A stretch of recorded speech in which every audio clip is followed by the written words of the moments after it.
Selamat pagi, salam inspirasi.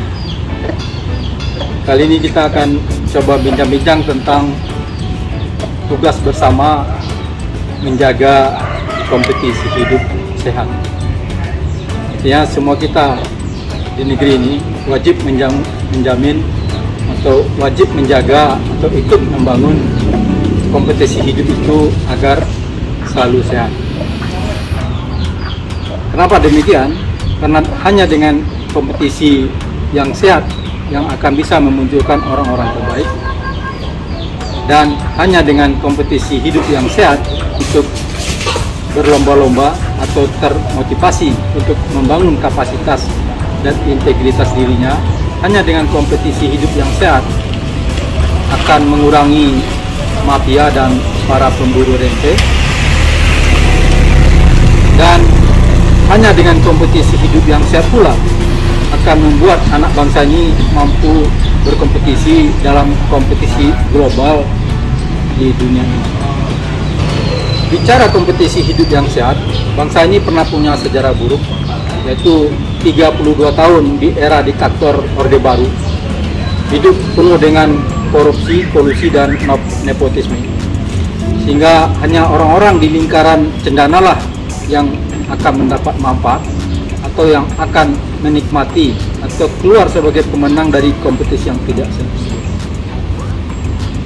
Nah, 32 tahun Indonesia di bawah diktator Orde Baru tersebut menumbuhkan menumbuhkan mental-mental pengecut, mental-mental yang tidak berani bersaing, ya, mental-mental yang hanya ingin menjilat, hanya ingin mendekati kekuasaan, sehingga anak bangsa ini sulit untuk berkompetisi di tingkat global.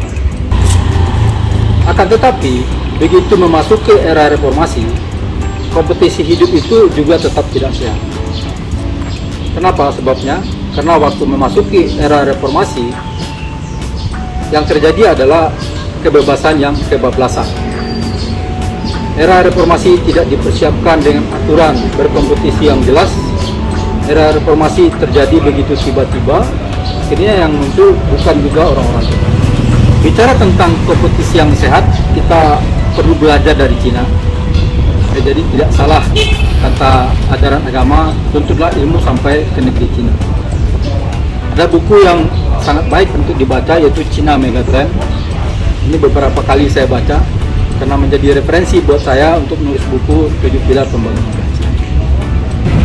Kunci dari Cina bisa mengubah bonus demografinya yang tadinya menjadi beban negara lalu menjadi modal untuk Cina mencapai kemajuannya adalah Cina itu berkompetisi di dalamnya atau berkompetisi dalam partai komunis, ya, partai yang terbesar di negeri Cina, itu selalu menganut atau berpedoman kepada prestasi dan kontribusi.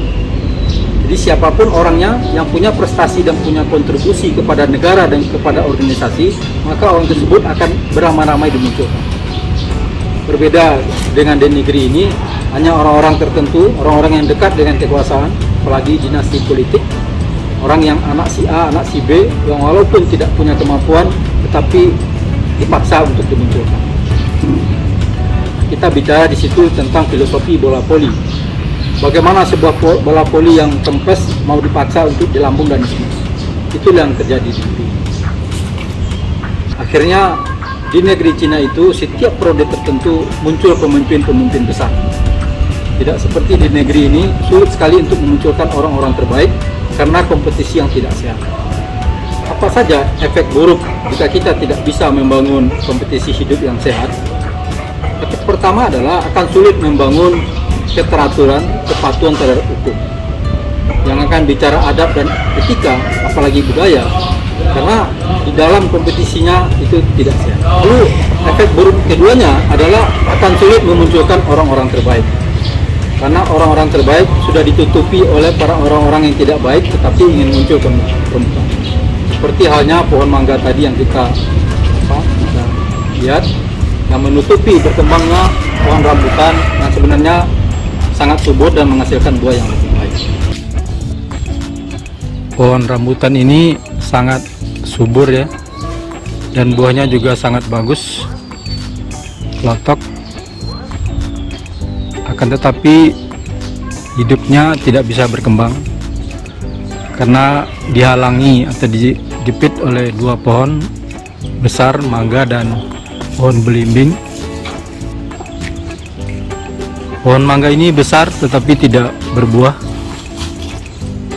Begitu juga dengan pohon belimbing ini, walaupun berbuah tetapi buahnya tidak bisa dimakan karena busuk.